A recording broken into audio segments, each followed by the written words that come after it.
ហើយម្ដាយគាត់វែងត្រូវមើលថែកូនគាត់ដល់តែ3នាក់ចាជាពិសេសកូនប្រុសគាត់កើតក្រោយហ្នឹងចាបងប្អូនទាំងគ្នាគឺទៅបានតែ4ខែប៉ុណ្ណោះអញ្ចឹងបងប្អូនទាំងគ្នាសប្បុរសជនទាំងគ្នាបើបានឃើញវីដេអូនេះហើយសង្ឃឹមថាពុកម៉ែបងប្អូនទាំងគ្នាជួយគាត់ម្នាក់បន្តិចទៅចាគឺមហាហេតុផលចាហើយកូនកដៅហើយទឹកនោមផ្អែមលើឈាមហើយលើឈាមហើយកូនកដៅទៀតចាអញ្ចឹងគឺគេត្រូវធ្វើម៉េចបញ្ចុះជាតិស្ករឲ្យបានចុះសិនចា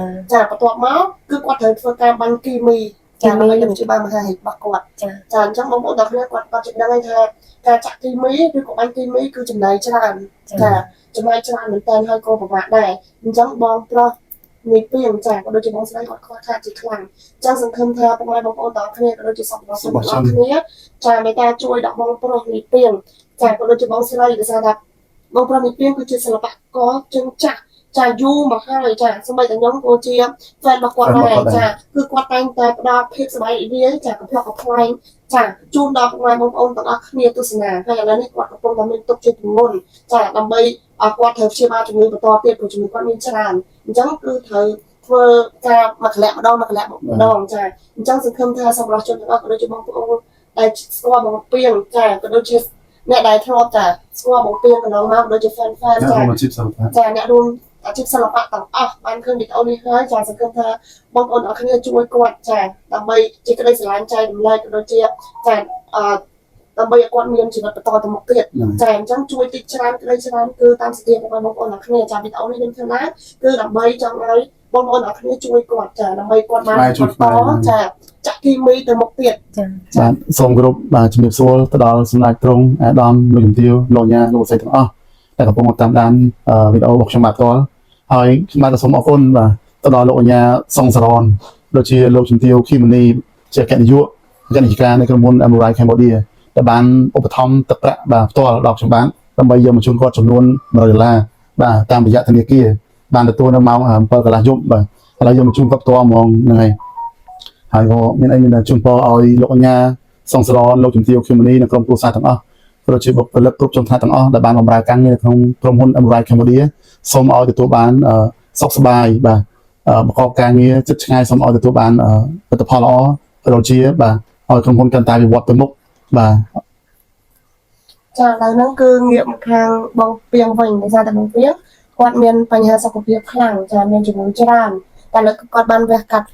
ហើយមួយដំណាក់កាលហើយចាអញ្ចឹងចង់សួរចំណាប់អារម្មណ៍ទៅបងស្រីវិញថាព្រោះបងស្រីគាត់ពិបាកចិត្តហើយគាត់ខ្វះខាតថវិកាសម្រាប់ព្យាបាលបងពីងរាល់អាទិត្យរាល់ខែអញ្ចឹងចង់ដឹងពីជំងឺបងប្រុសពីងថាតើគាត់វិវត្តទៅមិនហើយព្យាបាលមិនដែរតាមដែលគ្រូពេទ្យគេនិយាយប្រាប់អញ្ចឹងណាហ្មងសូមឲ្យលើកទៅខ្ញុំនិយាយទៅគាត់នឹងតែអ្នក24គឺបានតាំងសាហើយសំខាន់គាត់ឲ្យយើងនឹងត្រូវទៅចុះជាតិស្ករហ្នឹងឲ្យចុះសិនដោយសារជាតិស្ករគាត់ឡើងខ្លាំងព្រោះកាលណាវះកាត់ហើយសាច់យើងកំពុងអញ្ចឹងជាតិស្ករយើងឡើងអាចនឹងមិនងាយឆាប់ជាអញ្ចឹងទៅថ្ងៃ24ហ្នឹងពេទ្យអត់ទាន់ឲ្យថ្នាំមកបំបត្តិការជឿចាប់ការវះកាត់អីហ្នឹងទេគ្រាន់តែឲ្យថ្នាំបញ្ចុះជាតិស្ករឥឡូវបានបញ្ចុះមែនចុះខ្លាំងជាងអីទៀតគេឲ្យត្រឹម120ឬក៏130ទេតែនេះចុះលើសអញ្ចឹងចង់បារម្ភវិញអញ្ចឹងបាទតែជាតិស្ករប៉ុណ្ណឹងប៉ុន្តែឥឡូវនេះម៉ោងនេះពេលនេះឥឡូវបញ្ហាប្រឈមទាំងសុខភាពគាត់ហើយក៏ដូចជាការខ្វះខាតក្នុងគ្រួសារយ៉ាងម៉េចដែរយើងអាចទប់ទល់ជាប់ទេឬយ៉ាងម៉េចដែរបងហ្នឹងដឹងតែខ្វះហើយបងដោយសារតាត្រូវធ្វើដំណើរទីមករឿងហ្នឹងត្រូវតែខ្វះហើយដោយសារតែធ្វើដំណើរទៅមុខទៀតព្រោះឥឡូវហ្នឹងត្រូវស្អែកថ្ងៃសុក្រហ្នឹងពេលត្រូវណាត់ម្ដងទៀតចាឲ្យទៅកាត់ចេះដាតឬក៏ដកអំពងអាហារហ្នឹងតែមិនទាន់ដឹងថាពេទ្យហ្នឹងគេនិយាយថាមិនទៀតទេទោះតែដឹងថាស្អែកបានពេទ្យប្រាប់តែពេទ្យប្រាប់ដែរថាជួយពន្លឿនឲ្យឆាប់ជាដើម្បីឲ្យឆាប់បានទៅបាញ់គីមីនិងកាំរស្មីបន្ទាន់គ្នាចង់និយាយថាបងប្អូននៅបន្តបាញ់គីមីចានៅបន្តទៅមុខទៀត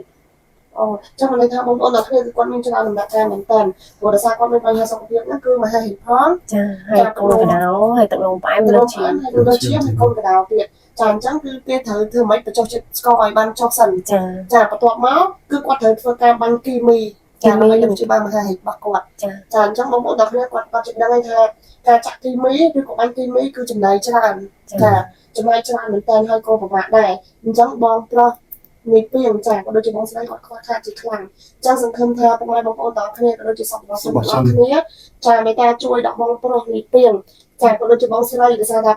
បងប្រុសនេះគឺជាសិល្បករជើងចាស់ចាយូរមកហើយចាសម្បីតែខ្ញុំក៏ជាហ្វេនរបស់គាត់ដែរចាគឺគាត់តែងតែផ្ដល់ភាពសប្បាយរីករាយចាកំភ្លក់កំប្លែងចាជូនដល់បងប្អូនទាំងអស់គ្នាទស្សនាហើយឥឡូវនេះគាត់កំពុងតែមានទុកជាទម្ងន់ចាដើម្បីគាត់ត្រូវព្យាបាលជំងឺបន្តទៀតព្រោះជំងឺគាត់មានច្រើនអញ្ចឹងគឺត្រូវធ្វើការមួយកន្លែងម្ដងចាអញ្ចឹងសង្ឃឹមថាសម្រាប់ជនទាំងអស់ក៏ដូចជាបងប្អូនដែលស្គាល់បងពៀងចាក៏ដូចជាអ្នកដែលធ្លាប់តែស្គាល់បងពៀងកន្លងមកដូចជា fan ចាអ្នករួមអាជីពសិល្បៈទាំងអស់បានឃើញវីដេអូនេះហើយចាសង្ឃឹមថាបងប្អូនអរគ្នាជួយគាត់ចាដើម្បីជាក្តីស្រឡាញ់ចែករំលែកក៏ដូចជាចាដើម្បីឲ្យគាត់មានជីវិតបន្តទៅមុខទៀតចាអញ្ចឹងជួយតិចច្រើនក្តីច្រើនគឺតាមសតិរបស់បងប្អូនអរគ្នាចាវីដេអូនេះខ្ញុំធ្វើឡើងគឺដើម្បីចង់ឲ្យបងប្អូនអរគ្នាជួយគាត់ចាដើម្បីគាត់បានបន្តចាចាក់គីមីទៅមុខទៀតចាដល់បងស្រីមានអីចង់ពីមនាលដល់សម្រាប់ជនទាំងអស់ បងសុំមួយសិនណាសិនហើយតាមលើមកទៅសូថាមានជាពាក់ធនាគារមិនចឹងឥឡូវហ្នឹងមានកូន3នាក់ហើយមានអាពៅមួយទៀតហ្នឹងណាអាយុបាន3ខែមិនចឹង4ខែចំណាយច្រើនណាស់ហើយចំណាយទាំងដល់គោប្តីផងកូនផងហើយខ្លួនឯងនេះសូថាបាត់បង់ខែនេះទៀតមិនចឹងចាឥឡូវទៅទេមកប្រាប់ថាអត់ស្អាតសិនហើយបាទឥឡូវបាទនិយាយរួមទុកជន់ទុកឲ្យលើកនេះបាទសង្ឃឹមថាព័ត៌មាននេះបានលើកទៅដល់សម្ដេចតេជោហ៊ុនសែននិងលោកជំទាវបរិយាហ៊ុនសែនបាទខ្ញុំម្ដាយក៏ដូចជាសម្ដេចព្រះធម្មដីហ៊ុនម៉ាណែតនាយករដ្ឋមន្ត្រីនៃប្រជាជាតិកម្ពុជាក៏ដូចជាលោកជំទាវបាទពេជ្រច័ន្ទមនីបាទនិងលោកជំទាវម៉ាស៊ីតូចំណានបាទតំណាងសិល្បៈកម្ពុជានិងលោកសង្ឃឹមថាលោកមើលឃើញលោកនឹងអាចជួយបាទធ្វើម៉េចឲ្យគាត់បានបន្តទៅមុខទៀតដើម្បីឃើញការអភិវឌ្ឍប្រទេសយើងទៅមុខទៀតបាទសូមជួយសិល្បៈក្នុងរូបនេះផងបាទព្រោះអស់មែនតើហើយសូមឲ្យតែបន្ទប់នៅហ្នឹងបាទនិយាយទៅសង្ឃថារើខ្លួនរួចទៀតបាទពិបាកណាស់ណាបាទពិបាកណាស់ហើយសង្ឃឹមថាវីដេអូនេះបានដល់សម្ដេចលោកជំទាវនិងសប្បុរសជននានាទៀតផងបាទសូមអរគុណអូយបងប្អូនអរគ្នាឲ្យពេលដែលបានឃើញបងពៀងផ្ទាល់មិនដឹងថាអូសំណោះឲ្យសង្វេតគាត់មែនតើ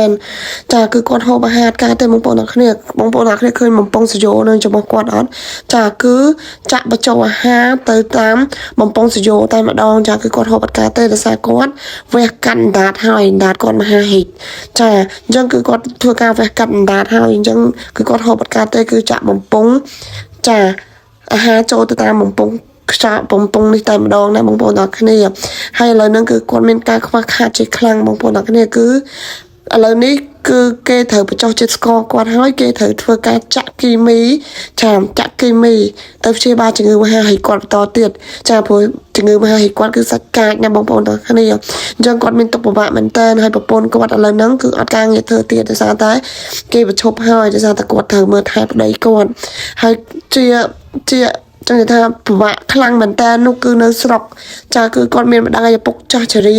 ហើយម្ដាយគាត់វែងត្រូវមើលថែកូនគាត់ដល់តែ3នាក់ចាជាពិសេសកូនប្រុសគាត់កើតក្រោយហ្នឹងចាបងប្អូនទាំងគ្នាគឺទៅបានតែ4ខែប៉ុណ្ណោះ